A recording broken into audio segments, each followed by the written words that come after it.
I'm not. I can't be. You know why? Because I'm almost their age.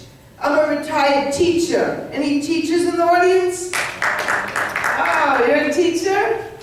I taught in a really tough school in Queens, New York. I mean, you walk in the building and you see the school colors, black and blue. These kids didn't just chew their pencils. Is your hand up? You want me to call on you? No, I just want to let you know I'm a teacher. Oh, okay. Let me go back and I'll start over again. Hi, I wrote some good. So, they didn't just chew their pencils, they swallowed the erasers. These are tough, tough kids. And we used to carve our sweetheart's name in the desk. These kids carved their sweetheart's name in their sweetheart. Really tough. You know, I'm proud though, because some famous journalists went to the school I taught in. A lady from Fox 5 News, 2 NFL stars, and the ATM bandit graduated from my school. Very tough.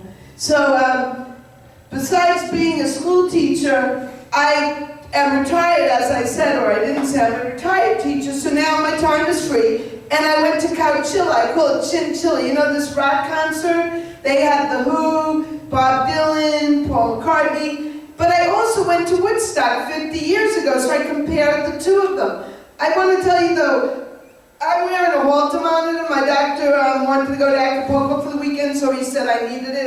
My heart is fine, but if you see something down there, I had to tell you in case you're wondering, but you're probably not.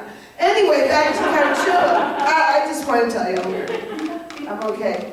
If you don't laugh, I'll have a heart attack right here now. So anyway, at Woodstock, 3 people lost their virginity. At Coachella, 3 people lost their dentures. There was a tent at Woodstock. It was for when you were on LSD trips and you had to come down. You know what the tent was for at Coachella? Depends. And if anybody here go to Woodstock where you remember the movie? Yes. Well, you're probably not as old as me, but Arlo Guthrie had a famous line in the movie. Does anyone remember? The freeway's closed, man. So everyone got out of their car and they walked in the mud to Woodstock. You know what happened at Coachella? We got out of the car, we pressed the button, the wheelchair came down, and we walked with our walkers to Coachella to the concert. Paul McCartney, maybe I'm amazed, Paul. Maybe I'm amazed that you could sing for 3 hours and stand there. I can't stand for 15 minutes. Yeah, and Bob Dylan, you know, I hear his voice, the curtain goes up, and I see this lady, she looks like my Aunt Esther B. Greenbaum, playing the organ. She has the gray hair, hat, big nose, and I'm thinking, wow, where's Bob Dylan? I hear him, but the song's almost over by now, and then I realize, that's not my Aunt Esther B. Greenbaum, that's Bob Dylan. He's playing the organ these days. He can't play guitar that much. But I'm not poking fun, it goes with the joke.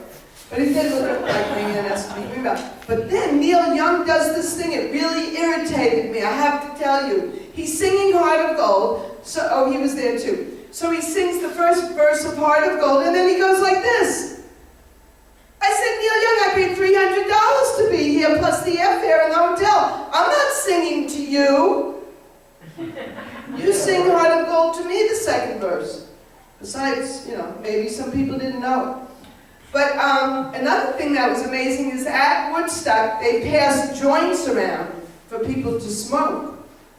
At Coachella, they passed around the password for Coachella so you could use your internet.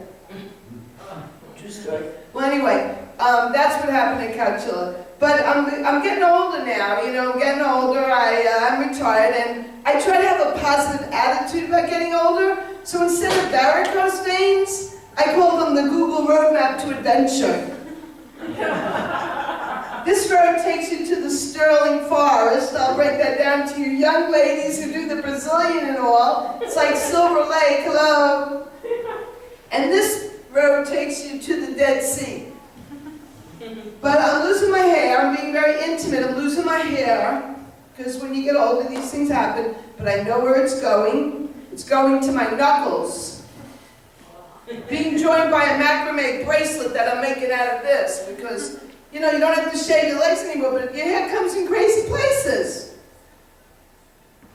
wait, I was going to say to John Coolidge, wait till you get older. No, it's not going to happen to him. It happens to women. But you know, women, another thing with the younger ladies, they hate the catcalls.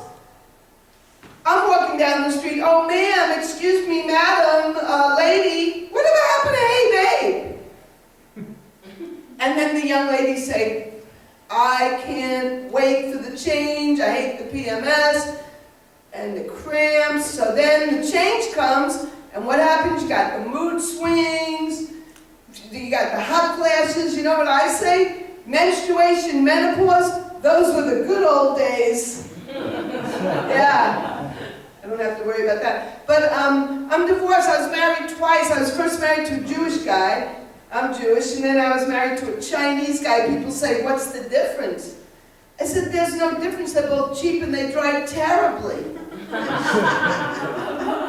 But when I had the Chinese husband, we had 3 New Years. That was great. Because first you have the American New Year and you have the fireworks. And then the Chinese New Year, they have fireworks. But then the Jewish New Year, where's the fireworks? Oh, my aunt has to be Greenbaum's hot horseradish on top of the gefilte fish. That's enough with the fireworks. But when Hanukkah and Thanksgiving come out the same night, that's when I wish I was still married to the Jewish guy, because then my mother-in-law would only have to eat dinner over once. But now I do the singles dating scene and all that, you know, the internet and the blind dates. So I meet this guy from Brooklyn. Anybody from New York, Brooklyn here? Brooklyn people, you from Brooklyn? Red Hook. What'd you say? Red Hook. Oh, Red Hook, great. Well, let me tell you about this guy that I met from Brooklyn. It was a blind date, but he starts telling me what's in his singles ad. Hello, you're on a date with me. And it says, loves long hikes. Wait a minute, we're in your lobby of your building on Bragg Street, and you're pressing the elevator to go up 1 flight. What kind of long hikes is that? And talking about Bragg Street, he was nothing to brag about. I think he should have looked around the corner on Knapp Street. Couldn't even walk up 1 flight.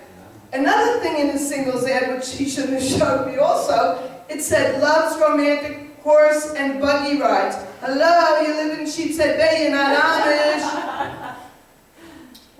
So I wanted to tell you about where I live. I live in Flushing, Queens, and I go to the Bally's gym, and there's a lady there. I think she lives in the gym. I'll tell you why I think she lives in the gym. First of all, she walks around the locker room naked, and she takes the dryer and she turns it this way so she can dry her hair.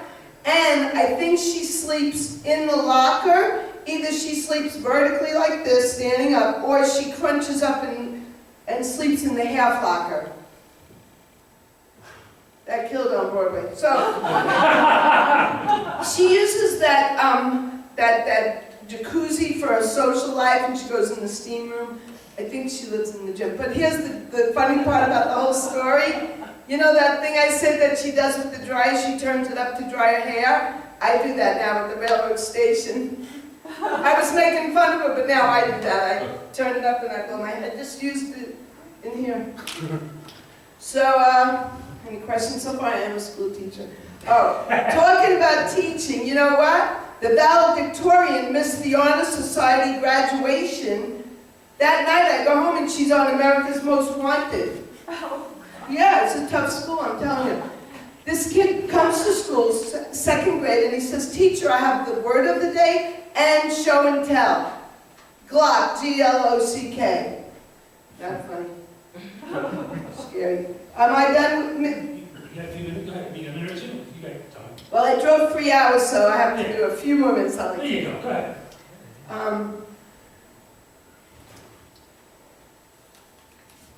Tell us about Joe Weirs.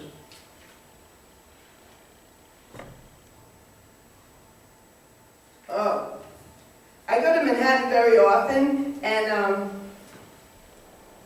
this crazy thing happened. I go to this volunteer job, and right next door is a fancy apartment building, and these dogs come out wearing these like coats and boots and stuff, and I get carried away, and I go up to them, this one dog, and I go, what's the matter, boy? What's the matter?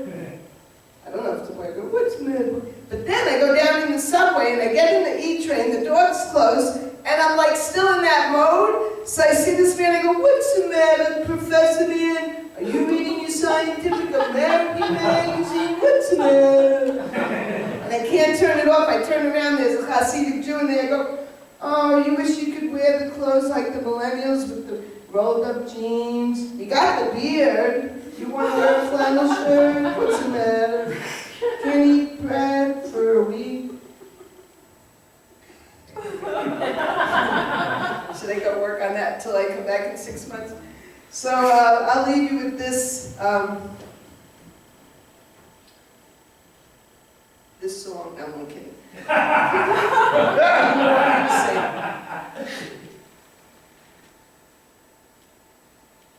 I think, I know what I want to leave you with. I was driving on the Southern State Parkway near where I live, and I see a bumper sticker. It says, "My boss is a Jewish carpenter." I said, wow, that guy works for my father.